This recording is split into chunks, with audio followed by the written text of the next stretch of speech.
Strange Brew Podcast, Season 1, Episode 311. Welcome in, Episode 311. All right, we've got a Packer game this weekend that is ripe and juicy with storylines. You may have heard a rematch or a matchup with Aaron Rodgers. First time Rodgers is going to face his former team. We had a lot of conversation this week during Pittsburgh's media day on Wednesday. Rodgers actually did a media sit-down with Green Bay media on Thursday, which you almost never see an opposing quarterback do. He did a 15-minute Zoom call. We've got some audio we're going to play from that. Rodgers claims this is not a revenge game. I repeat, not a revenge game, which is exactly what someone would say when they're getting set for a revenge game. I don't believe him at all. But I do believe some of the nice things and the platitudes he had for Green Bay fans and Matt LaFleur and Jordan Love. I believe all of that. But there is one relationship that was not good at the end of his tenure in Green Bay. And I think he probably wants to stick it to that particular person because at the end of the day, Aaron Rodgers is still Aaron Rodgers, and he's still a chip-on-the-shoulder kind of guy. We're going to break down that portion of this matchup, and we're going to talk about the actual football, too, because I know the Aaron Rodgers thing is big, and Aaron Rodgers versus Jordan Love, they're not on the field together at the same time, so it's really Love versus a Steeler defense that hasn't been great, and Rodgers versus a Packer defense that has shown some weakness after looking like it was going to be a really good defense in the first 3 weeks. We're going to break all that down. 2 first-place teams. This is going to be fun. I think this is going to be a fun matchup Sunday night. And we've got a gambling pick on it, too. We'll talk about the Badgers the week that Chris McIntosh sent a letter to Badger fans expressing disappointment and frustration. And we also got some audio from Jake Renfro, the starting center on the offensive line. McIntosh apparently met with the team at the end of last week. So before the Ohio State game, we had heard rumors of that. And I think we even talked about on the Monday podcast. Anonymous players had commented on what they heard during that. Well, we got more specifics on that as Jake Renfro talked to some media members as well. Badgers are getting set for number 6 Oregon on the road. Oregon. Only Oregon when it's Oregon Trail, I think. Number 6 Oregon on the road Saturday night. It is probably not going to be pretty. We'll talk about the Bucs opener, Khris Middleton. What a nice return. This is a whole week of that kind of storyline. Middleton made his return to Milwaukee, got the video tribute, got the standing ovation, multiple standing ovations, and it was just a fun night. Bucs got a home opening win, and I thought there were some real bright spots on a young team and a team that we don't really know what direction this is going to go, but some things to be optimistic about. They're in Toronto tonight. The World Series is in Toronto tonight as well. We will be talking about that matchup for Game 1, and we'll make our picks at the end of the podcast. Let's go. On the ground, a chance here. Durham to Hardy to first. In time! Yes! The Brewers win! Yes! Here comes Melvin to the 25, to the 20, Gordon 15, 10, 5, touchdown! Wisconsin! Record-breaking run! Morgan a smash up the middle, base hit to center. Here comes Gomez around third. A throw and the Brewers win! Here's the snap. He looks, he throws, it's complete interception. And there is your Super Bowl dagger. Booker the drive, gets inside, leans in, knocked away and stolen by Holiday. Phoenix has to foul, and a pinnacle ball throws it down. Swinging fly ball in the right center. Broxton is there, and they're the champions. They have done it. It's been a 50-year journey. Wisconsin, we've got a room at the top of the world tonight. The Milwaukee Bucks are NBA champions. Yeah, welcome in on your Friday morning. I assume at some point, I've got my eye on Twitter here, I think at some point we have to get a statement from the NBA. We have got to get the key figure from American Gothic, Adam Silver. He has got to issue a statement today, right? About this huge gambling story that blew up on Thursday. And as somebody who likes to dabble in the gambling realm, certainly this has my attention, has the attention of a lot of people. But I think the NBA has to do some kind of Friday news dump, right? Like, this has got to be something that they tackle today, or at least address today. I mean, how many games are we going to go here? How many days are we going to go where they don't address this? If you missed it yesterday, the Portland Trail Blazers head coach, Chauncey Billups, former player in the NBA, part of the 04 Pistons. I think he's been the head coach there now for 2 years, or this might be year 3. He was arrested by the FBI on Thursday morning. Burt Macklin was on the scene. And he got arrested. Terry Rozier got arrested, point guard for the Hornets. Remember, we talked about, it must have been at the end of the regular season last year, former Buck and then Piston, and I don't think even as a team now, Malik Beasley was arrested on accusations of gambling and point shaving and things like that. This is becoming a situation, especially for the NBA.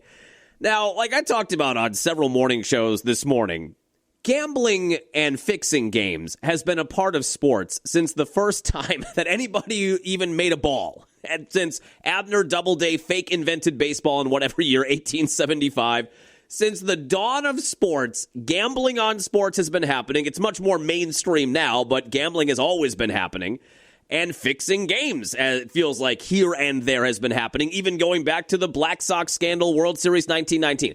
So am I shocked a story like this came about again? I am not shocked at all. What I am sort of stunned about is it sounds like, or feels like at least, the NBA has known about this and they tried to sweep it under the rug a little bit. And now you've got the FBI raids and arrests, and I think they have to come out and say something because it's not looking good with the way maybe some of these player props or spreads were getting fixed. Gambling. Who said anything about gambling? It's not gambling when you know you're going to win. That's how it is. That's how it was for anybody that was in contact with Chauncey Billups or Terry Rozier or maybe Malik Beasley. It's not gambling if you know you're going to win. Now, the Chauncey Billups one, initially after he was arrested, I immediately thought it must have been for fixing games or fixing player props or leaking injury reports, or maybe the team is going to tank. I think that was a part of the allegation, too, that the Trailblazers decided they were going to tank for a bigger draft pick, and he knew that, of course, so you spread that information to degens, to degenerate gamblers. If you know that certain players are not going to be playing before anybody else does, or you know that officially behind the scenes a team is going to tank and nobody else knows that, you have a pretty good sharp. You've got an edge to win on whatever game you're picking on, whatever player prop you're going over under on. But that has been a part of sports since the dawn of time. It just feels like now, with gambling being much more pervasive, gambling being out in the open, whereas before it was under the cover of night. I remember even when I started work on the B93 morning show back in 2009, I have always been somebody that's thrown a little action on things, but we never talked about that because it was still something you didn't want to bring up in mainstream conversation. Then slowly I got more comfortable, which was probably my biggest mistake, was getting more comfortable on the morning show.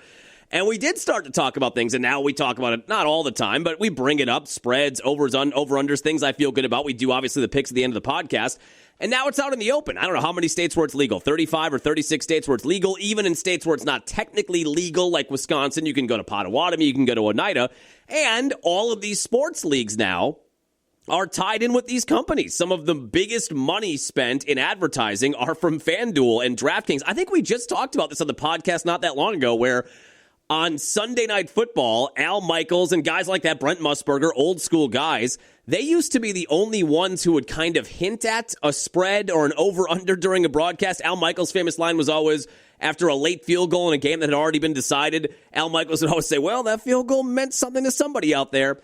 He would always have that nod to gamblers. Well, now not only is it talked about before the game, after the game, during the game, you can actually get live line updates during the broadcast of an NBA game, during the broadcast of an NFL game or a Major League Baseball game.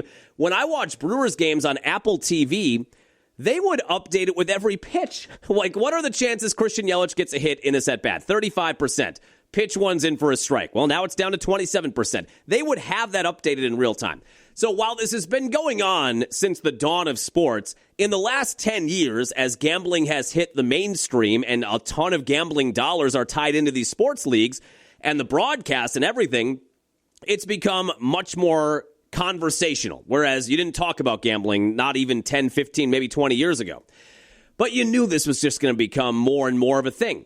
Now, I think also two more things. The NBA, to me, is the easiest one to fix. When you think of all the major sports leagues, you just have less players. It's 10 players on the floor as opposed to, you've got a lot of guys involved in baseball. You've got 9 guys in the field. You've got the player at the plate. But there's a lot of stuff that would have to happen to fix something there. I think the pitcher would probably be the easiest one to fix things on. And we've seen some of that in Major League Baseball, where I think they had a couple of pitchers who were indicted or arrested where if you could put a prop bet down on his first pitch being a ball, and then you go back and look at him, the guy's throwing it into the dirt. He's throwing it 50 feet into the dirt. That would be one in baseball that would be easy to fix. I think in the NFL, obviously, a quarterback would have the easiest way to fix a game. A kicker could sometimes do that too, where you can intentionally miss a kick if you were on the take or you knew something that was going to be happening during that game or a point spread. But I just think NBA is the easiest one to fix. And of the easiest sports to fix, the easiest element to fix would be your own personal player props. So to me, that has become a part of this conversation too. We're not just talking about fixing a World Series. We're not just talking about fixing a game with the point spread at -5 or -6. That's not that easy to do as one person. What is easy to do as one person, like Terry Rozier, if you look at your player props and my over-under on points I'm going to score tonight is 13.5, you are somewhat in charge of that. You can miss shots on purpose. You can turn the ball over and try to make it look like it was an accident. So you call your buddies or whatever, your friends, the Mafia. Apparently the Mafia was a part of this. I thought the Mafia wasn't even a thing anymore. But you can call anybody and say, hey, my player prop for points tonight is 14.5. Go under. Go under. Or you could even make a ghost account for yourself that somebody, a friend is running or a family is running that ends up filtering the money back to you. But that, I think, is a big part of this conversation, too. It's not as easy to fix a best-of-7 series or a particular spread on an over-under total points or the spread for a game. It can happen, but that's not as easy to do as it is to just handle your own player props. So as player props have become a bigger part of the gambling community, I wondered if we'd see more of this, and that seems to be a factor in this as well. But Chauncey Billups, initially, it was just thought to be a poker ring, like a massive poker ring with the Mafia that he was involved in, but now it sounds like point shaving was a little bit of that as well. And Terry Rozier, it sounds like, was a player prop thing, just like it was with Malik Beasley. And yeah, the NBA's got a problem that they're going to have to address here at some point. I would think at some point today, to take some action or to reassure fans that things are on the up and up. But to me, those two things, the NBA is the easiest of the major sports to fix, and I think the player prop rise has become much easier to fix as opposed to fixing a game or fixing a series because you're in control. You are in control of what you do on the floor. And then I saw some people started to go back, and we talked about this with Malik Beasley as well. Some people started to go back to games that Rozier was alleged to have fixed, and you see some of the whoopsies turnovers or the shots that are way off the mark that a guy who's making $90 million on a 4-year contract probably isn't going to miss by that much. But you start to look back at some of that in hindsight and say, oh, yeah, I can see where maybe some of this was fixed. The other question is always, for an average Joe like you or I, why would Terry Rozier do this? Terry Rozier is at the end of a 5-year or 4-year, $90 million contract. So when you're making that kind of money, why would you sacrifice that and any future earnings? Like, if he's found guilty of this, he's never going to play in the NBA again. And he probably could have signed at least one more contract somewhere, not for $90 million, but he probably signed a $20 million 3-year deal somewhere, a $15 million 3-year deal. Why would you sacrifice that to try to make $100,000 on a random player prop? I don't know. That's a question only the athletes that are involved in this could answer. We don't know everything that's going on behind the scenes. Terry Rozier, with that huge contract, could easily be living paycheck to paycheck. We saw that with the ESPN 30 for 30 about athletes that run through their money like water. I think it was called Broke. So while we see that massive contract and think that he's set for life, that may not be the case, and he might owe people money for. Maybe somebody paid him $20,000 when he was in college when there weren't NIL deals, and he still owes them. So there could be a lot of stuff going on there, but that is another aspect to this where you look at this as an average person and say, you have a $90 million contract and you're fixing player props for $20,000 on a random Wednesday? Like, what are we doing here? Well, it's going to be an interesting day and weekend, I think, for the NBA. I'll be curious to see if Adam Silver is going to address anything. But the NBA always seems to kind of be in the middle of this, outside of the Black Sox scandal of 1919. When you think of Tim Donaghy and the officiating, fixing games in the 90s, I mean, there's that does seem like the league. Of all the leagues, that seems like the league where it's most pervasive. Fixing games, fixing lines, giving out information. That was another one yesterday where somebody had inside information with the Lakers that LeBron was not going to play in a particular game, but it hadn't been released to the public yet. So the lines, the gambling lines, had not been properly adjusted. But if you are an athletic trainer on that team or you're an assistant coach and you catch wind that LeBron's not going to play tonight, you make a call really quickly and say, hey, LeBron's not going to play tonight. Take the Bucks -2 or whatever it is before they adjust the line. And that's another way that you can kind of give people some inside information. But it's not surprising to me, A, that gambling is, again, mixed up with sports, and B, especially now where gambling money and big gambling money is being invested in the sports, that things like this are going to happen. Well, that was a big story yesterday. All right, let's hop into Packers-Steelers Sunday Night Football. This is going to be fun. I'm excited. I think it's just going to be a fun game. Like we've been over, I know people got tired of Aaron Rodgers toward the end of his tenure in Green Bay. He had a lot of things to say during COVID that put people off. I mean, what do you say, immunized? People got tired of the ayahuasca tea and the darkness retreats and the philosophical outlooks on life and all that kind of stuff. But I've always liked him, even though I got tired of it too by the time we got to 2022, and that was just a dreadful season. And it was clearly time to move on, I think, for both the Packer franchise and for Rodgers. I still like him. Like we said last year, I still found myself watching Jets games, rooting for him. I find myself watching Steelers games, rooting for him this year. And you've got, in this matchup, two historically good programs, or franchises. I keep on saying programs like they're college teams. But you've got two teams that are rich in history, that have won a ton of Lombardi trophies. These franchises do kind of mirror each other in some ways. I think when Rodgers went to Pittsburgh, and we talked about on the podcast, I said, this makes a lot of sense because Pittsburgh, they're essentially the Packers of the AFC. When you think of the rabid fan base and the terrible towels, and they travel everywhere. They invade visiting stadiums just like Packer fans invade visiting stadiums. They've got the history and the Lombardi trophies, the tradition, all of that stuff. So you've got two franchises with great, almost did it again, franchises with great cultures. You've got two franchises that are right now in first place in their division. So it's not like you've got this matchup with the Rodgers subplot and the Packers are 2-3 and the Steelers are 1-4. The Packers lead the NFC North at 4-1-1. Steelers lead the AFC North at 4-2. So you've got the subplots that are all over the place, but you also have two good teams matching up on Sunday Night Football. Side note, it is an absolute travesty that we are doing alternate jerseys for this game. You have two of the classic looks in the NFL.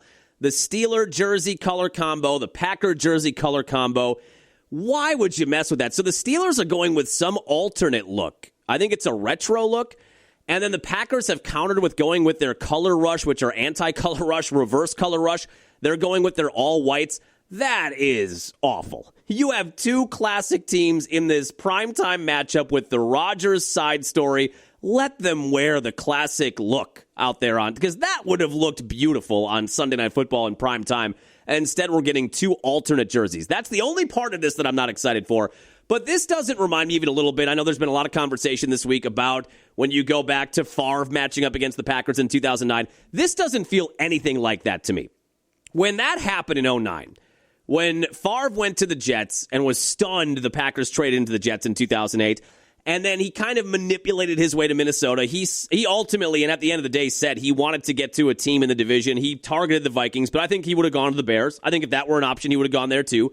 He wanted to get to a team that was going to play the Packers twice a year so he could shove it in Ted Thompson and Mike McCarthy's eye. I don't think Favre ever felt that way about Packer fans, and he's said that in many interviews since. But we took it that way, didn't we? With the way that he manipulated his way to Minnesota, the hated Vikings, seeing him in that hated Viking jersey, it really stirred something up in us. And I remember, now I was a younger man and a little more emotional about sports than I am now, but in 2009, when the Packers went to Minnesota for Monday Night Football, that was the first matchup. It was in Minnesota, Monday Night Football, and Favre tore them apart. It was an entertaining game, but Favre, I think, had a quarterback rating of like 1,000. I think he almost had a damn near perfect quarterback rating that night as he was up and down the field all night on that Packer defense. And I just remember it felt like a playoff game. It felt like a Super Bowl. Like we had to prove that we can take the old guy down now because of what he did, how he turned coat, how he went traitor on us. And it had that feeling. It wasn't a good feeling. And then to have him do what he did was an even worse feeling. And then what was it? 3 or 4 weeks later, he came to Lambeau Field. Then the question was, how is the Lambeau crowd going to react to Favre? This guy we all loved that was basically a demigod in Green Bay as a part of the Renaissance in the early 90s and the Super Bowl championship and the 2 Super Bowl appearances and the MVPs. And we all loved Brett and Frankie Winters and that whole 90s franchise, that whole 90s team. How would the Lambeau crowd react to him? And they booed him, and that kind of felt weird, even though we were so angry at him. It felt like, he really shouldn't get booed at Lambeau Field. and then he beats the Packers again that year. Those games just didn't feel good to me. I don't remember being excited to see them. I don't remember enjoying that experience, that viewing experience for either of those games. The next year, Favre, he stayed a year too late in Minnesota, had a career year in 2009, and then the interception in the NFC Championship game that sent them home. But the next year was much worse for the Vikings. Packers got 2 wins. Rodgers got some revenge there. I don't remember having that kind of anxiety in 2010 when they matched up twice, even though I was happy to see them take him down. I think I was actually at the Lambeau game. It was a primetime game, I want to say, a Thursday night in 2010 when Favre came back to Lambeau. I don't remember the booing being as lusty that night, and the Packers kind of handled their business. But I don't remember those 2009 games being an enjoyable experience for Packer fans, especially given the way the result went. I don't have that kind of trepidation about this matchup. This, to me, feels like 2 first-place teams, a lot of mutual respect on each side, prime time, Sunday night, let's get it on. Like Miles, what was his name? Mills Lane, let's get it on. It just kind of feels like it's going to be a really fun matchup in prime time. I don't have any of that kind of feeling, that Favre Viking feeling heading into this weekend. Now, Rodgers, like we talked about, we'll play you some clips here. I think I got about 2 minutes of clips lined up. So he talked to the Pittsburgh media on Wednesday after practice, like all players do, and like Packer players do Wednesday after practice. And then he did a special media sit-down with Packer media for 15 minutes on Zoom on Thursday. But this was a clip that was kind of going viral. Brooke Pryor of ESPN posted this. Is about a 90-second clip of him talking about the matchup, talking about how there's no animosity. It's not a revenge game. He loved his time in Green Bay. I don't have any animosity toward the organization. Obviously, I wish that, things have been better in our last year there, but, I have a great relationship with a lot of people still in that organization. And this is not a revenge game for me. I'm just excited to see some of those guys and be on Sunday Night Football again. Have your feelings toward the organization evolved the longer you've been away from them, that not feeling animosity? Is that something you kind of had to work to feel, or work to get to this point? We're always working on ourselves and trying to be better than we were previous day, previous month, previous year. But, he just can't help himself. Absence makes the heart grow fonder, maybe.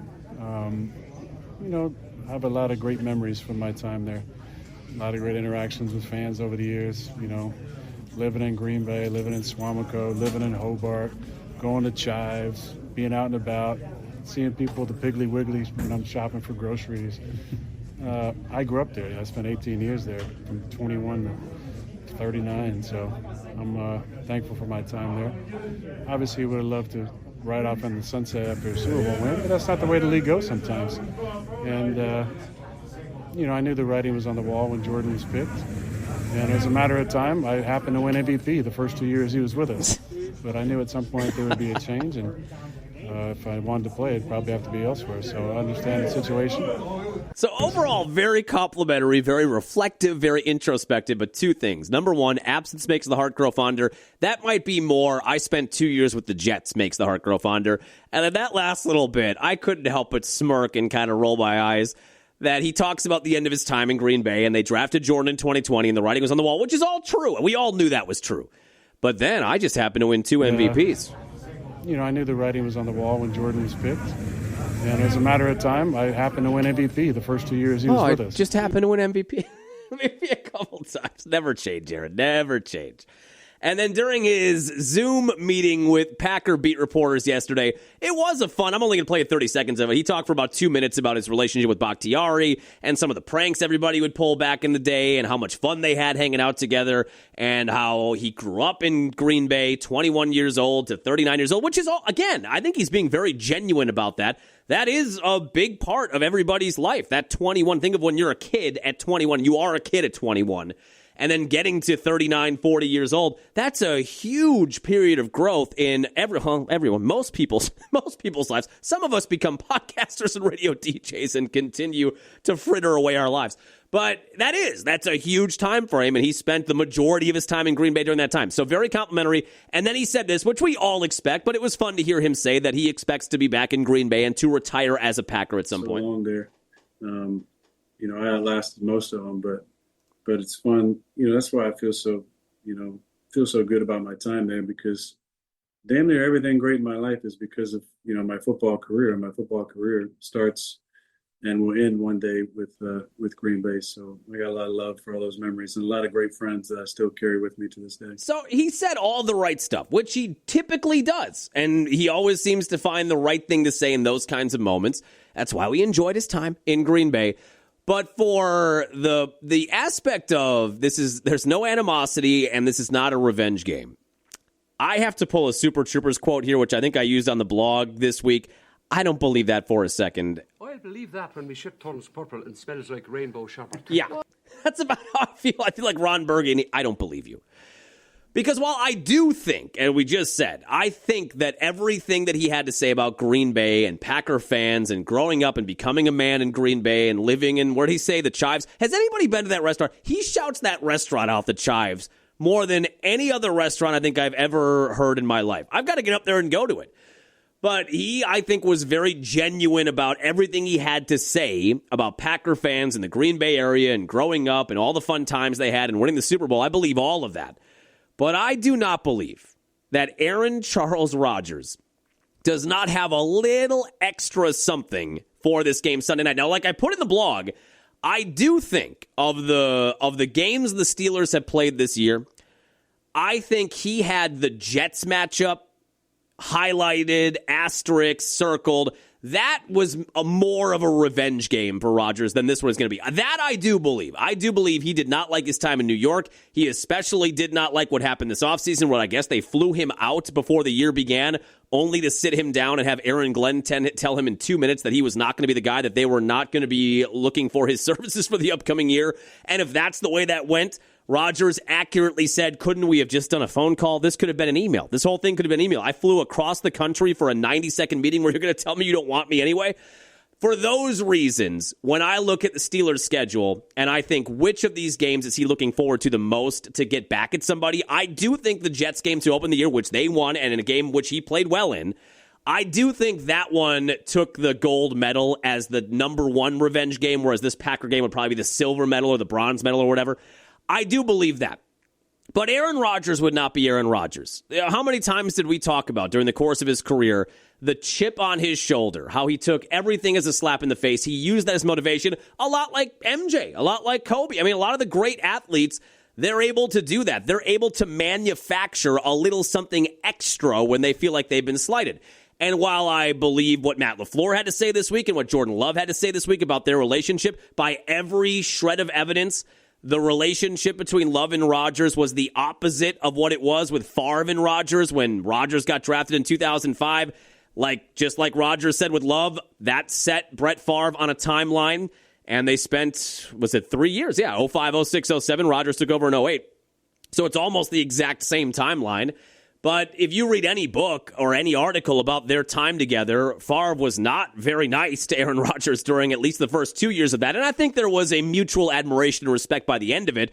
But especially that first year in 2005, where everybody was having a bad year. It was a 4-win team. But during that year, it was not a good relationship. And Rodgers has said, he took that and said, if I'm in this position at some point in my career, I am not going to be that guy. I am going to be a better mentor, a better tutor to the guy behind me. And he did that. I don't think anybody can debate that. Jordan Love talked about this week, too, how he could not have been more gracious in teaching him the game, allowing him to speak during meetings, allowing Love to speak and give his interpretation of things. In fact, I saw an article this week that said that Rodgers imposed silence fines on Jordan Love, where if he wasn't talking in meetings or putting his 2 cents in or throwing ideas out there, then he got fined. Sometimes it's the opposite with a rookie, where it's, shut up, rookie. We don't want to hear from you. It was the opposite. So their relationship was great. I believe all of that stuff. But there is one relationship that was not good at the end of Rodgers' tenure in Green Bay. And that relationship, it was a not so well-kept secret around 1265. That relationship was the relationship between Aaron Rodgers and Packer general manager Brian Gutekunst. And pretty much from the day Goody took over in 2018, and some of the moves he made, and then some of the guys that Rodgers really loved to play with, he got rid of them. That has not been a good relationship, I don't think, at any point. And if you had them sit down, they'll both say the right things. They'll both say there's mutual respect there, and it just didn't quite work out, and whatever. They're all going to say the right stuff. But in his heart of hearts, and if you listen to any Packer beat reporter that's really around the team, Rodgers does not like Brian Gutekunst, and likewise, Brian Gutekunst does not love Aaron Rodgers. I think there's a respect for the player, the Hall of Fame player that Rodgers is, but they don't love each other. So to say this isn't a revenge game, I don't know about that, because I know if we know Aaron Rodgers the way we think we know Aaron Rodgers, he is going to want to prove something to Brian Gutekunst. Maybe not so much to Packer fans or to Jordan Love or to Matt LaFleur, but I think he's got a little something in his gut, a little extra fire in his gut outside of just wanting to win because they're a first-place team and both these teams need this game. There's going to be a little something extra there for Rodgers, I think, in terms of wanting to shove it in Goody's face a little bit, because that was well documented. Those two guys did not get along. Now, in terms of the actual matchup on the field, because this is, of course, being billed as Aaron Rodgers versus Jordan Love, but they're not going to be on the same field at the same time together.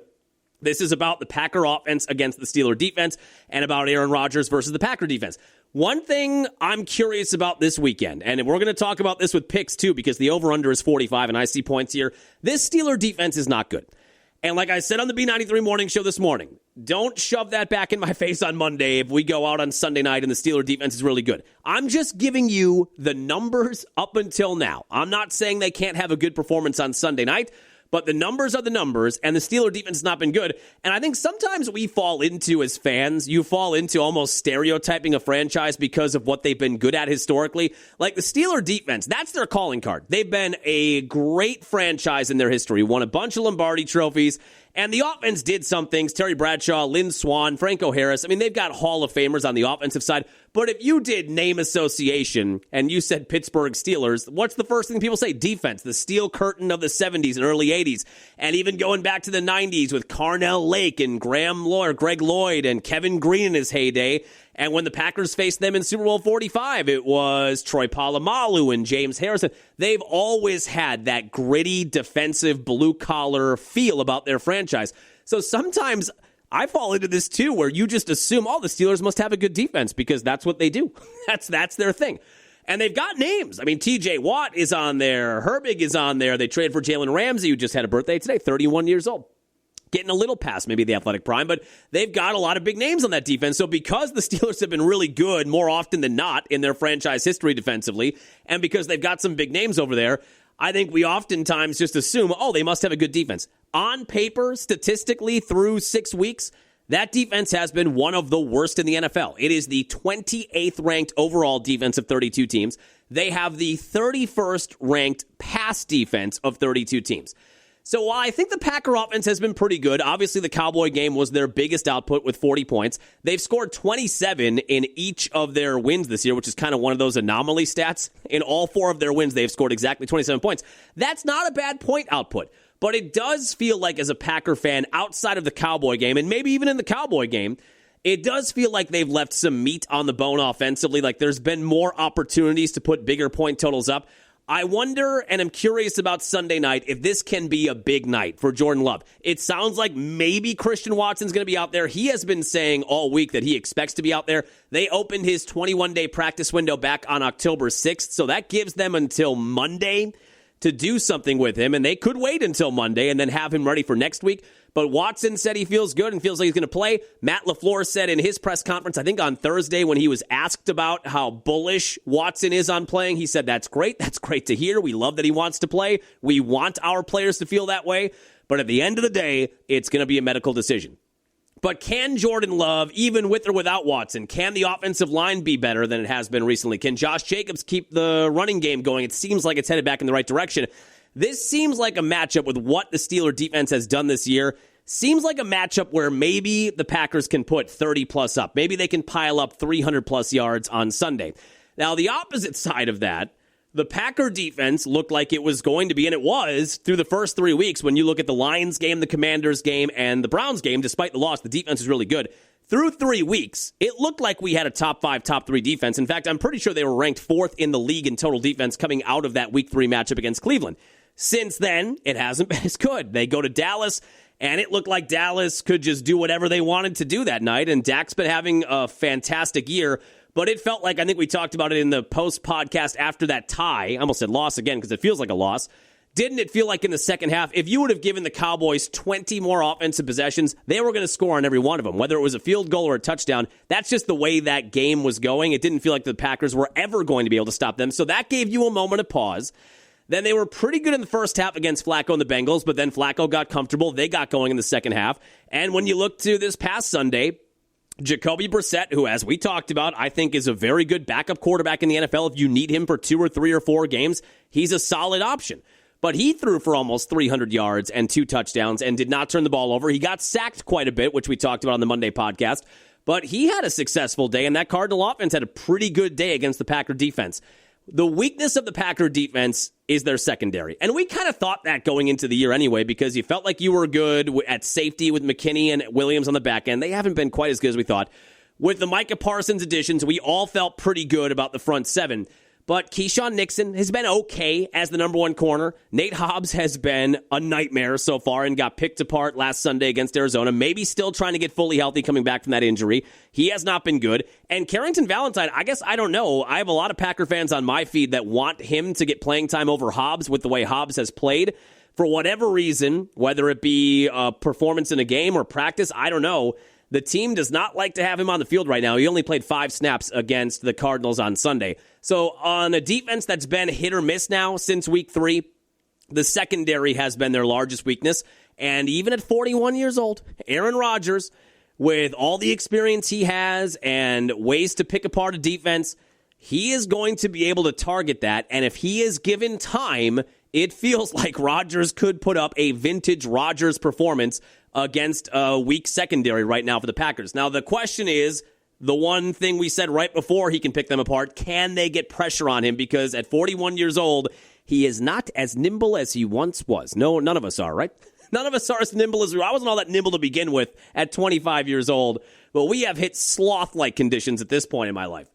But that's the way to do this. If you're the Packer defense, you have got to find a way to get Micah Parsons in there. I do not think Micah Parsons is going to see too many single teams on Sunday the way he did against Arizona. He was named the NFC Defensive Player of the Week, by the way, for that 3-sack, 10 quarterback pressure performance last Sunday.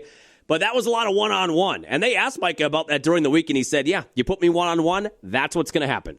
I doubt that we will see a lot of one-on-one on Sunday unless Parsons is able to move around and hunt the one-on-one matchups. But they have got to be able to collapse the pocket. They have to force Rodgers to make quicker decisions. And if they can knock him down and beat him up a little bit, just like you're not as nimble as you once were from 25 to 41, I would imagine you don't love getting hit as much. Not that you ever love getting hit or sacked in the NFL, but when you're 25 or 26 years old, there's a better bounce back ability there than there is when you're 41 years old getting knocked around and things hurt from just sleeping awkwardly.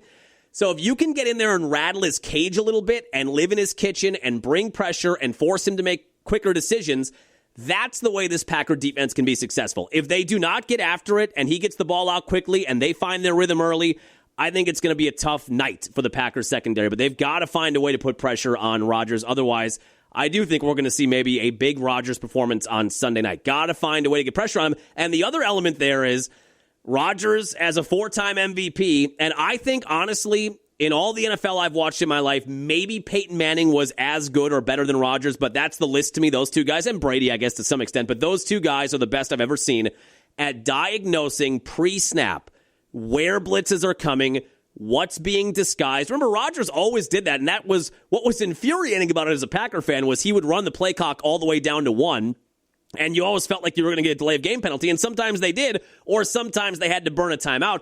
But the reason Rodgers was doing that was he wanted those defenders to have to commit to what they were doing so he would know where's the overload, where's the blitz coming from, is it a corner blitz, or how are they doing press coverage, are they going to jam our guys? He was trying to diagnose every part of the play right before the snap, and it made us want to rip our hair out because you see the play clock going down 5, 4, 3, 2, 1, snap the ball. How many times did we say that during the Rodgers era, especially on the back half of the Rodgers era? How many times would we scream, snap the ball, snap the ball, snap the ball, snap the ball, snap the ball? And it always felt like it was a fraction of a second before it got down to 0. But that's because he is a smart player, one of the smartest quarterbacks in NFL history, and he is able to diagnose better than almost anybody where the disguises are coming from, where the blitzers are coming from, where his running back has to be to help him out. Do I move my tight end over to chip somebody? So that's the chess match. When it relates to pressure on Aaron Rodgers, that'll be the chess match between Jeff Hafley. How do I get creative with blitz packages? Or can we bring pressure with 4, which I guess we'll see. But how do I get creative with those packages to put pressure on Rodgers and throw him off of his rhythm? And you'd love to do that early, but that's easier said than done against a future Hall of Fame quarterback. Packers go in as 3-point favorites. It does sound like Brandon McManus is going to be a game-time decision. He kicked on Thursday. He said he felt good. I know we've talked about that every time he says he feels good, that doesn't necessarily mean anything. We feel good, I think, with Lucas Haversick if you need him on Sunday, but he's a game-time decision. Devontae Wyatt did return to practice this week. That's a big one to get back for the defensive line because the run defense has struggled in his absence. And who was the other one? Oh, Watson we talked about. So Watson, to me, feels like maybe a game-time decision on Sunday. It does not sound like Dontavian Wicks is going to play. I forget what injury he sustained in the Cardinal game, but he did not practice all week. He is likely not to play. Oh, all of a sudden, that wide receiver room, if you don't have Watson on Sunday, you don't have Wicks, you don't have Reed, you're getting down to it a little bit Sunday night. But the Packers are holding as 3-point favorites heading into the weekend. This should be a fun matchup. 7:15 kickoff on Sunday night. Now, let's talk about the Badgers. So this was the week of the McIntosh letter. I don't think it's a letter. Hold on. I don't think it's a letter. We got a letter. Chris McIntosh got a letter from Bob Uecker. I think this is the last Uecker bit we're going to do. That storyline still makes me laugh. We got a letter. Bob Uecker wrote us a letter about Badger football. Here, all it says is 2 words. Fire Fickle. Thanks, Bob Uecker. Signed Bob Uecker. Signed Mr. Baseball. This was the week of the letter from Chris McIntosh that was, I think he sent it to Zach Heilprin, who is one of the lead Badger reporters. Was it Monday it came out? Because I think we blogged about it on Tuesday. I know we didn't talk about it on the podcast on Monday. I don't think we did. Do we already do the Uecker letter bit? It's possible. It is entirely possible we just redid that bit. But I have to go back and listen now. But he sends a letter out to Badger football fans. And if you read the tea leaves here a little bit, essentially it said, he's frustrated, we're frustrated, you're frustrated, everybody's frustrated, we're disappointed in the way it's going to go. But he does reaffirm his faith in this Badger team, in this version of the Badger football team. He reaffirms his commitment to Luke Fickell. And then in kind of a subtle way, McIntosh is sort of asking for donations in that letter of, we need more money. We need to filter more money into the program. We need more money for NIL. We've got to get more talented players. He didn't say that specifically in the second half of the letter, but that seemed to be what he was angling for. This letter, as you might expect, for a team that is 2-5, for a team that is 0-4 in the Big Ten, for a team that has gone from an upper-tier Big Ten team to maybe the worst Big Ten team in an 18-team conference, and has seen attendance dwindle, has seen their team not score in 2 consecutive weeks, has not scored since, well, I guess they got the field goal, but they have not scored a touchdown since the opening drive against Michigan. That was like a month ago. As you would expect, given those circumstances, the letter that McIntosh sent out was not well received by Badger fans, particularly those on social media. Now, we also did learn more about the meeting that McIntosh had with the players before the Ohio State game. I know we talked about that. There were reports of that, no confirmations. There were anonymous players that said there was a meeting, and that when they came out of that meeting, the feeling was, among those players, that McIntosh was saying Luke Fickell is safe. Well, we actually got a firsthand report. This is center Jake Renfro, senior center, who, as a side note, is one of the guys from Cincinnati that came over with Fickell. So this is a Fickell guy. This was a guy that was on that Cincinnati team, I think, that made the Final Four college football playoffs. So when you hear Jake Renfro talk about Fickell, just keep that in mind, that he has been a tried and true Fickell guy his whole career. But here's what Jake Renfro had to say about that McIntosh meeting before the Ohio State game. He spoke to us last week, and, we're all on social media. We see all the stuff that everyone posts, and, it sucks. But when we have support like that, and we know, that ease of mind when we get that information from the higher-ups, it feels really good. It kind of puts all of our minds at ease, and, we're ready to fight for anyone. And we love everyone in this building, this program. We don't want to see anything happen. So when we get some extra support back, it feels really good. What specifically was Mac's message to you guys in that meeting? He's got faith in Coach Fake and his coaching staff, and he's got faith in all of us, and nothing's going to happen to him. And that fired us up. We were all ready to go. We were all hooting and hollering and chanting, and it felt really good to hear that message from him and Coach Fake as well. So it was really cool. Yeah, we got all fired up, and then we went out and lost 34-0 to Ohio State, and we're not competitive. the guys were hooting and hollering, and then we went out and got our asses kicked for 60 minutes. Okay. All right, good. So when you hear that audio and how much Renfrow likes the fact that it seems like McIntosh gave publicly and privately now Luke Fickell a vote of confidence, just keep in mind that Fickell recruited Renfrow to Cincinnati. They had a lot of success there together. He brought him over to the Badgers with him. So he's not a Fickell mouthpiece, I would say, but he's not too far from that when you hear the optimism in Jake Renfro's voice there. But I thought interesting that a player put their name on it and confirmed there was that meeting before the Ohio State game, and then we get the letter following the Ohio State game. So now you get set for Oregon coming up this weekend, and I don't know, there's nothing to break down. This is, and we're going to talk about this for picks, this is a 33-point spread coming up on Saturday night. Like we said before Ohio State, how is this team going to score? On the road, Oregon is the number 6 team in the country. They have college football playoff hopes. I would be a betting man to say I think they're going to make the college football playoff. I think they have an outside shot still to national championship, although Ohio State looks like a wagon right now.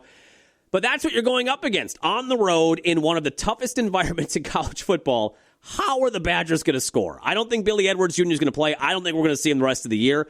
How is Hunter Simmons going to lead a 10-play, 80-yard drive to score a touchdown? How is Danny O'Neal going to lead an 8-play, 75-yard drive even just to get a field goal attempt?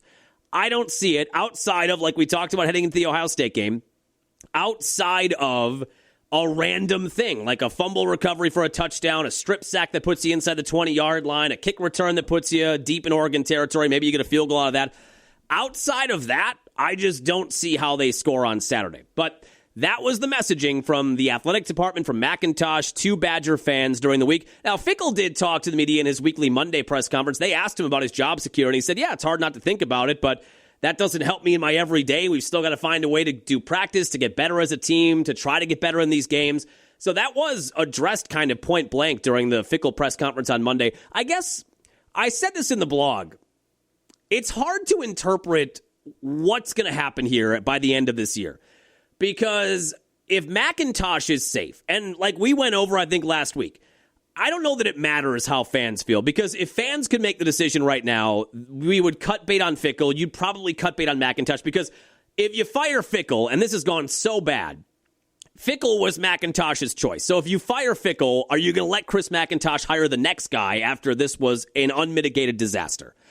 So the question isn't so much, are the fans frustrated? Because we know where the fan base is at. I know where the fan base is at. We are ready to move on. The question is, in back rooms, how does the chancellor feel about McIntosh and Fickell? And football in general. How do the biggest donors still feel about McIntosh and Fickell? Because with the way they're approaching this, and remember we had that, was it a tweet we read? I think it was at the end of the Michigan game where somebody tweeted that Fickell is either coaching this team like a man who knows he's not going to get fired or like a man who knows he's going to get fired. And I thought that was a really appropriate tweet with the way that Michigan game ended. He either knows he's gone or he knows he's got security for at least one more year. I think I feel the same way coming out of the audio we played it by Renfrow, coming out of the letter McIntosh sent to Badger fans. I feel like they're both in that boat where if the donors and the chancellor and the administration are behind them and they know they're safe, that's how they're operating, or these are all last-ditch efforts to bail out a sinking ship. But we don't know that. We don't know. We haven't had the chancellor, I forget her name. We haven't had the chancellor say anything officially yet. We haven't heard from big money donors and how they feel about it, other than if you follow Big Cat on Twitter, part of Barstool, massive following on Pardon My Take, Badger alum. He has probably been the most outspoken, and some of the former Badger basketball players. I know Sam Decker has been pretty outspoken about we have to move on. Vince Beagle now has kind of said things like we have to move on. J.J. Watt has expressed criticism. So some of the alumni have been outspoken about it, but how do the biggest donors, how does the chancellor, how does the administration feel?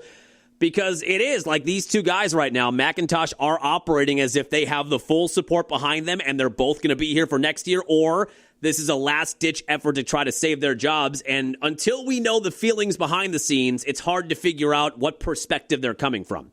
But yeah, I don't see a whole lot of hope in this game at number 6 Oregon. This is going to be a blowout loss. You come home then with Washington. Washington's 5-2. They take on, who do they take on this week? Number 23 Illinois, and that's at Washington. If they win that game, they'll probably be a top 25 team when they come to Camp Randall. I don't see them winning that. I don't see any wins. I see no wins on the schedule anymore, and they're going to finish 2-10 in all likelihood. The question is, do they have the support behind the scenes, and would he get another year? Now, if you look at the schedule for next year, and I think we've talked about this, let me just get it up here. Badger football schedule 2026. We don't have the order of the games, but the schedule is a lot lighter. When you look at this year's schedule, we knew that coming into the year. A road game against Alabama non-conference. Number 1, Ohio State. Number 6, Oregon. You've got number 2, Indiana coming up. Top 25, Illinois.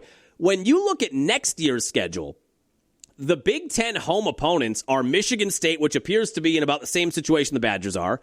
Rutgers, which is maybe slightly above where the Badgers are. Minnesota, always a tough game. I would guess the Badgers are going to lose at Minnesota at the end of the year. And USC is going to have to come to the Midwest, and they're sort of a fringe top 25 team. The away opponents are Iowa, Maryland, which they didn't play well against, Penn State, which who knows what's going on with that program right now after firing James Franklin.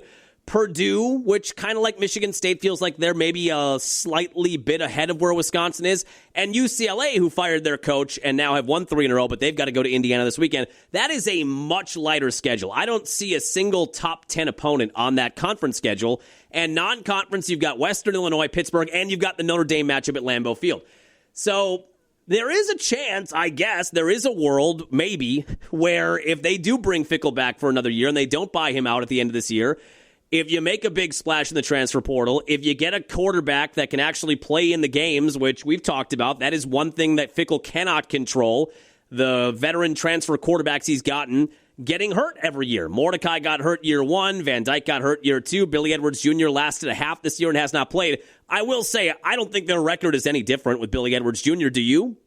I think the record is exactly the same, and we're headed to a 2-10 team. Maybe it's more entertaining. Maybe you're not getting blown out or getting shut out every game, but I don't think the record's any different. So there is maybe a world where if they hung on to Fickell and they made the right moves and the offensive line came back and they get better and you get another transfer portal quarterback that can actually stay healthy, maybe there's a world where you could win 4 or 5 games next year or even 6 games next year and finish 500 because the schedule is lighter.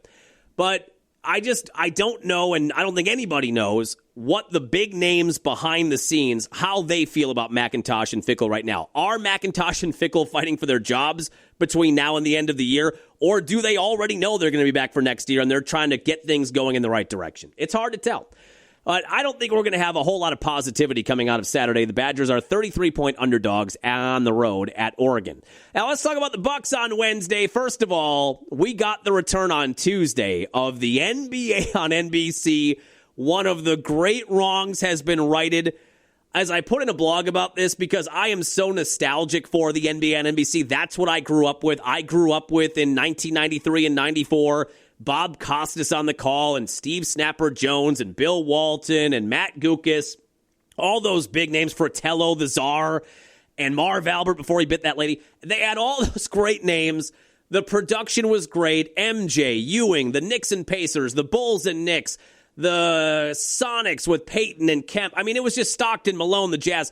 NBA on NBC, triple headers on Sunday. As I put in the blog, or maybe we talked about on the air, that was my tradition in basketball season. My family and I would go to church on Sunday morning. We'd stop at Piggly Wiggly for a cinnamon roll, and then I'd go home and sit in front of the TV from 11 a.m. until 10 p.m. or 9 p.m.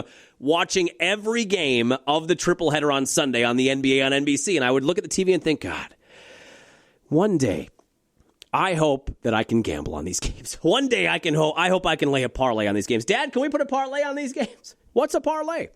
Oh, it's easy money. So that's what I grew up on. The NBA left NBC, I think, after the 2001 or 2002 season, went to ABC, went to ESPN, went to TNT, where it's always kind of existed. But now it's finally back, and they hit us with the NBC logo and the laser show and the round ball rock right out of the gate. God, this hit me on Tuesday night.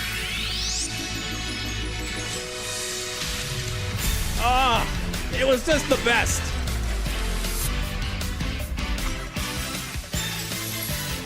It just felt right to hear this. NBA Showtime. That guy's dead, by the way. This guy's dead. The voiceover guy, they're using AI. With the approval of his family, they are using AI-generated voiceover work, but that was the original voiceover guy in the 90s, too.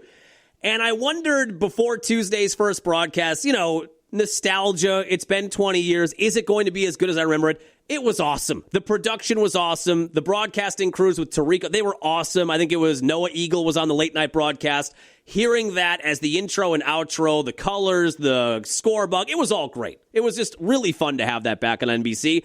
And then the Bucks opened things up on Wednesday, welcoming back Khris Middleton and the Washington Wizards. So this is Middleton's first matchup in Milwaukee since they traded him last year.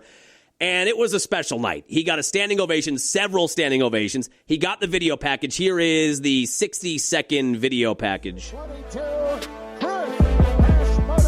I was a kid when I first came here. I first came back after a while. You're definitely thankful to be with the franchise this long.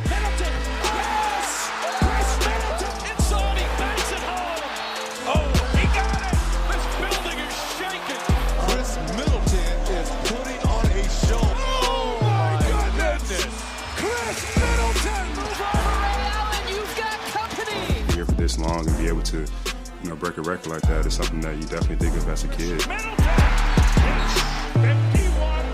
I've been through a lot of ups and downs in my career here. The city that stuck with me. Middleton! Logo, man. Cash, dollar sign, cash money. Middleton puts it up. I've grown into this player that embraced the city and the city embraced me. There's a record! Chris, you did it, huh? You did it. It's always fun. It's always an honor. It's always a pleasure to be here. It was so cool. And they rolled out the red carpet. From the second the Wizards got to the arena, they had Bango waiting to greet him. All the staffers were there. Round of applause. They had signs. He was high-fiving everybody. Like I said, the crowd gave him standing ovations all night long, both before the game and after the game. The video tribute, all the fun hugs. It was an A-plus class effort from the Bucks to welcome back one of the greatest players in franchise history. He is a Mount Rushmore player in Bucks franchise history. If Khris Middleton is not on your Bucks Mount Rushmore, quite simply, your Mount Rushmore is incorrect, and you should reevaluate what it is. The Mount Rushmore for me is Oscar, Kareem, Giannis, Middleton. And I know there will be some pushback still on Middleton where people are going to say Sidney Moncrief or Marcus Johnson, any of those big players in the 80s. I know some people my age will say Ray Allen. No. Middleton went Michael Jordan in a playoff run and helped lead this team to a title. He scored 40 points in an NBA Finals game. None of those other guys did that. He hit game winners in the playoffs that year. When Giannis went down, he carried them in games 5 and 6 against Atlanta. Explosive third quarter in game 3. Explosive fourth quarter in game 6. 20-plus points in those games. Go-ahead basket in game 7 in Brooklyn. The exploits speak for themselves. Third leading scorer all time. Number 1 in franchise history in three-point makes. He is on the Mount Rushmore. The one that I think you could squabble with on my Mount Rushmore might be Oscar, but I don't know that you cannot have the two tandems that led this team to 2 titles on the Mount Rushmore, but Oscar was only here, I think, for 2 years or 3 years. So if you wanted to put somebody that had more longevity, like a Moncrief, on the Mount Rushmore, I would almost take Oscar off before I take Middleton off. So I thought that was just an A++ production from the Bucks on Wednesday. And the Bucks, I thought, looked pretty encouraging. Now, of course, because it's the Bucks, there is an injury downer on Wednesday. Kevin Porter Jr., who is going to be the starting point guard this year, was off to a spectacular start on Wednesday. Scored 9 points in the first 6 minutes. He had a dunk, he had a steal, all over the place. 25 or 26 years old, super athletic. We saw that at the end of last year when they traded for him, and he's a big part of whatever this team is going to become this year. Of course, he turns his ankle in the first quarter. Not at the 3-minute mark. He rolled his ankle. He left, did not return until the fourth quarter. He did come back and go on the bench. He did have an MRI yesterday. The Bucks said he is out tonight against Toronto. He is out on Sunday against Cleveland. And then they're going to further evaluate after that. My guess is if this is a grade 2 or 3 ankle sprain, he's probably going to miss 2 to 4 weeks, which is a blow. You've got Ryan Rollins. You've got some point guard depth. I think Rollins picked up those minutes on Wednesday during the win. But that's a big blow. I mean, his athleticism for now a very young Bucks team.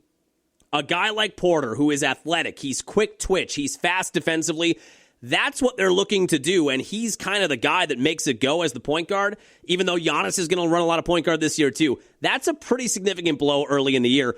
But I was talking, I think on Monday on the podcast, or maybe it was on the air, I am feeling bullish about this Bucks team. I think we played the Giannis audio on the Monday podcast after the scrimmage they had last Sunday about how he said we're not a title contender, but we're dangerous. We're young, we're athletic, we have upside, we're dangerous.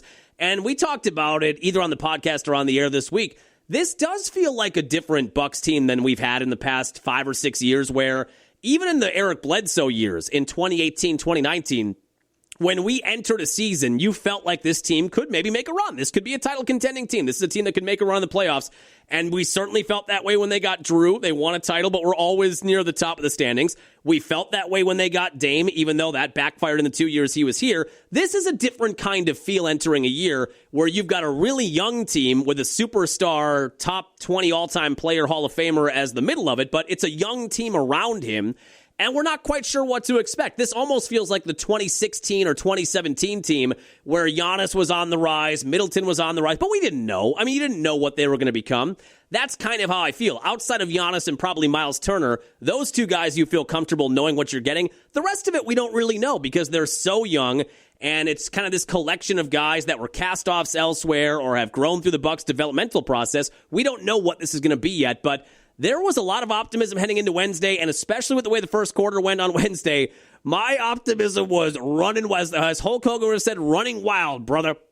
They put up 40 in the first quarter, hit 7 of their first 10 threes. AJ Green is drilling threes. The ball movement is crisp.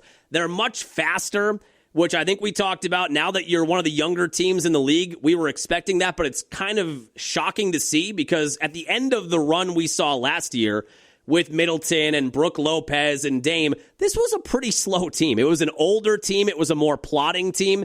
It's interesting now to watch all these guys flying around the court, kind of like the Pacers from last year. Maybe they gave the Bucks a blueprint going forward of bringing in younger athletes that can move around more on the floor. But that was really fun to watch on Wednesday. Ultimately, what a 19-point halftime lead. Wizards made a few runs in the third quarter, got it down to 7. Every time they did, Giannis made 2 or 3 plays in a row. They were back up by 10+.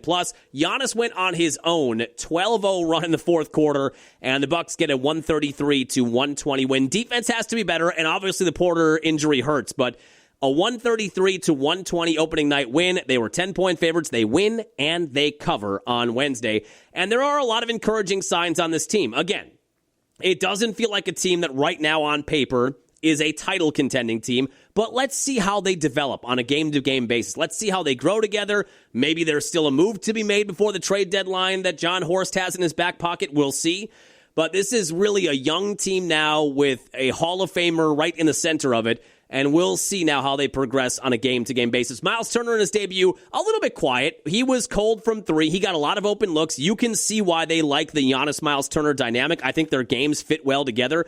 Turner had a lot of open threes that he missed, but had 11 points, 8 rebounds, had 3 block shots. You can see what he brings to this team, and you can see now the speed and athleticism they have there, whereas Brook Lopez, as much as we love Brook Lopez, he was not moving around well at that stage of his career. It was interesting to watch the offense with a center now that can fly up and down the court, can run to the rim, and isn't always trailing on the play. You know, Brook Lopez against especially a team like the Pacers or a faster team, it was always interesting to watch games where you would see everybody on the other side of the court and then slowly Brook Lopez would be trailing and you'd see him enter the frame on the TV shot. There wasn't a lot of that happening on Wednesday. Really quick, fun team on Wednesday night. Now, you also have to keep in mind, the Wizards are going to be one of the worst teams in the NBA. They are going to probably win 20 games this year, so keep that in mind when you get that opening night win as well. But overall, I thought a lot to like in night one. Giannis had 37 points, 14 rebounds in 27 minutes. 37 points and 14 rebounds in 27 minutes.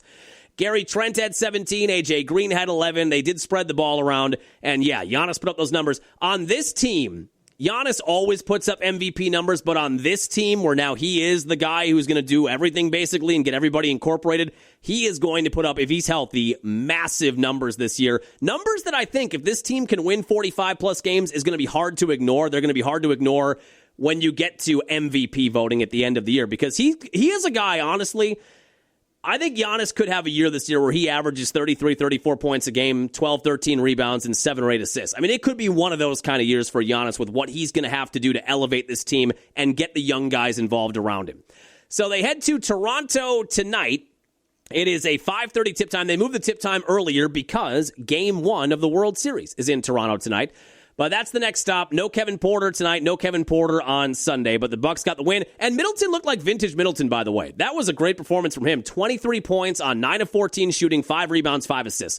If you asked me for a boilerplate in his prime Khris Middleton box score, that's what it looks like. 23 points, 9 of 14 shooting, 5 rebounds, 5 assists. I wonder, with that Wizards team, Middleton is at the end of his deal. It's the last year of his contract. If we get to the trade deadline with a Washington team going nowhere, there is a part of me that wonders if they're going to buy out Middleton from the rest of his contract and he becomes a free agent, or if they are looking to trade him for pennies on the dollar at the trade deadline. And would he maybe have a homecoming? I know there's a lot of Bucks fans that want that on Twitter. Could there be a reunion with Middleton coming back at a much lower price, coming off the bench probably? Could there be some kind of Middleton reunion yet this year? I don't know if that's going to happen, but it's fun to think about. The Bucks are 1-0, and they now head to Toronto tonight, so they got one off the board. I need them to win 43 games to cash the over. So 1 down, 42 to go. Now, let's talk real quickly about the World Series. I just want to play you this clip. Where is it here? This was on Monday night. So Game 7, Mariners and Blue Jays. This is in the bottom of the 7th inning. Mariners are up 3-1, and the Blue Jays have 2 on with 1 down when George Springer hits that 3-run home run. What an incredible moment.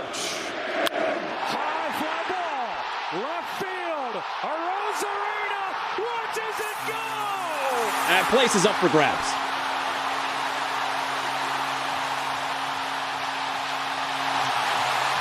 Pandemonium. So I have a quick question. And we talked about this. I think I was talking about it with some friends at work. For the Brewer fans out there, which I assume you are, Brewers get swept away by the Dodgers, are basically non-competitive, and lose the series 4-0. Would you rather have that? Or would you rather have what happened to the Mariners, where you get to a Game 7, the series is back and forth, you've got a late lead, and then that happens? The Mariners were 8 outs away from their first trip to a World Series in franchise history.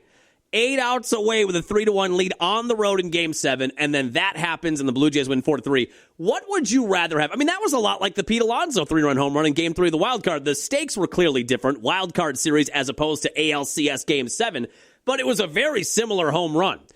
So what would you rather have there? Just to have your team get steamrolled 4-0, get swept? There, it's clear. It's decisive. There's no ambiguity about what happened in that series. Or would you rather have your heart ripped out, but it's a competitive series, and you get to a Game 7, and you're up in a Game 7? I think I'd rather get swept. I think I'd rather what happened to the Brewers than that happened. If the Brewers would have been up 3-1 at Dodger Stadium in Game 7, I know that's not the way it would have worked, but for this metaphor, if the Brewers would have been up in Game 7 at Dodger Stadium 3-1 in the bottom of the 7th inning, 8 outs away from a World Series, and that happened, I may never recover. I may never recover from that moment. My life changes irreparably in that moment. I think I prefer what happened to the Brewers as opposed to what happened to the Mariners, and what we've seen happen to the Brewers on a smaller scale, but what we've seen happen to them in playoff series in the past. So Blue Jays and Dodgers tonight, Game 1 in Toronto. I think we're all Blue Jays fans, right? Right. Let's make some picks. Here comes the money. Here we go. Money talk. Here comes the money. Never tell me the odds. If someone gives you 10,000 to 1 on anything, you take it. See, that's a cool G, Daddy-O. Now you gotta let it ride. All right, I've got no insider information. Chauncey Billups has not contacted me on any of these picks. I don't have any Terry Rozier player props for you.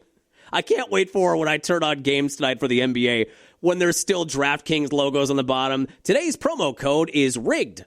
Type in rigged and you'll get a $100 bonus for your first deposit. So I told you I should not have put that Monday Night Football bet down. Even though we put it down, what happened? Buccaneers did not cover. They got beat up in Detroit 24-9. So we went 2-2 then last week. We had a winning week, and then we gave it away on Monday night. So we are 12-11 against the spread so far this year. I've got 4 for you today. We are going to take Oregon minus 33 against the Badgers. Like I said, I just don't see how the Badgers score. I think Oregon's going to score 35 minimum and is probably going to score 40-plus at their home venue. Could probably score 50-plus if they wanted to. And I just don't see how the Badgers put any points up. I'm taking the Oregon minus 33. I don't love this one, but I think it's going to hit. The Bears plus 6.5 in Baltimore. The Ravens had said 2 weeks ago their expectation was that Lamar Jackson would be back for this game coming off of the bye week against the Bears, but he has been limited in practice, and it is very much a question whether or not he's going to play. And even if he does play, there's no way he's going to be 100% with that hamstring injury. So you're going to take the scrambling aspect out of it, and you don't know if he does give it a go on Sunday and he drops back to pass, it may grab on him, and he's going to leave the game again, and then Cooper Rush is right back in. I don't think the Bears are a bad team this year. They're 4-2. They've won 4 games in a row. I just think catching almost a touchdown when Lamar Jackson is very much a question mark, and if Lamar Jackson is not out there, I think the Bears win this game outright. I will take the Bears plus 6.5 on the road. Then I've got 2 overs, Broncos and Cowboys over 50. That is the 325 game on Sunday. This feels like points. Broncos have been putting points up. Cowboys have been putting points up every week. Dak's having a really good year. We'll go over 50. The only hesitation I have there is Cowboys on the road at Mile High. The Broncos, in theory, have a good defense, but they have not performed that way this year. I will go over 50 in that game, and then I am taking the over in Packers-Steelers, like we talked about. Steelers are one of the worst defenses on paper going into Sunday. I think the Packers will put up around 30. I do think, unfortunately, Aaron Rodgers is probably going to pick apart the Packers secondary. This feels like a 35-31, 30-27 kind of game to me, and it's only 45, the over-under. Now watch, it'll be 13-10. But I'm going over on that. So over Packers-Steelers 45, over Broncos-Cowboys 50, Bears plus 6.5, Oregon minus 33. That'll do it for us here on your Friday. When we come back, hopefully on a Victory Monday, we'll recap the Packers-Steeler game. We'll recap whatever the Badgers do at Oregon. And we'll talk about the Bucs weekend as well. Have a happy, safe weekend. Happy Halloween if you've got costume parties or trick-or-treating this weekend. Enjoy that. We'll get back after it Monday. Have a happy, safe weekend. We'll chat with you then.